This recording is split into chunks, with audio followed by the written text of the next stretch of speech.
Welcome back to Critical Corner, unfiltered commentary, not your truth, the real truth. And as always, thank you for your support.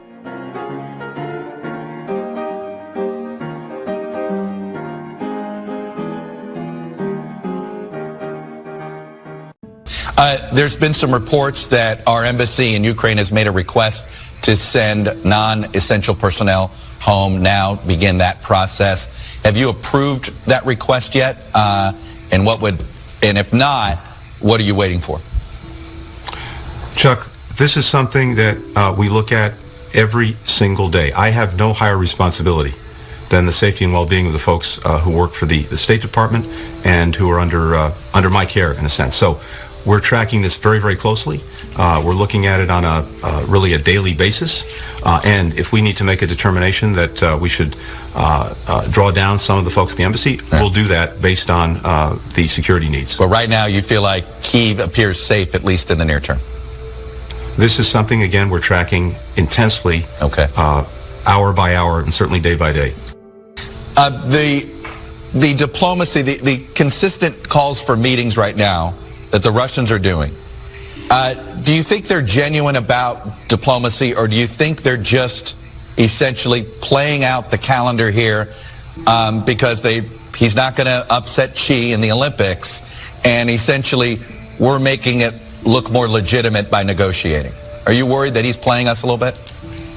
Look, it is certainly possible that the diplomacy that Russia is engaged in is simply going through the motions, and it won't affect their ultimate decision about whether to invade or in some other way intervene or not in Ukraine.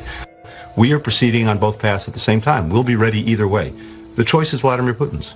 But what are you negotiating? If Russia's demands are non-starters, I mean, President Biden has already said Ukraine's not going to join NATO anytime soon. You've made this offer of reciprocal military exercises. What's left to talk about? Margaret, we started this effort at diplomacy and dialogue about 10 days ago. And in the course of that, Russia has put some ideas on the table in writing to both the United States and NATO. We've been in very close consultation with allies and partners on what they put forward. We are now sharing our own ideas as well as our own deep concerns. And we'll see if in the mix there are things that we can do, again, on a reciprocal basis that would actually advance collective security in a way that answers some of what we're hearing, and Russia answering a lot of what they're hearing from us. If you are focused on deterrence, why not do what Ukraine is asking you to do and sanction now? Take action now. Why keep it as a punitive matter after the fact?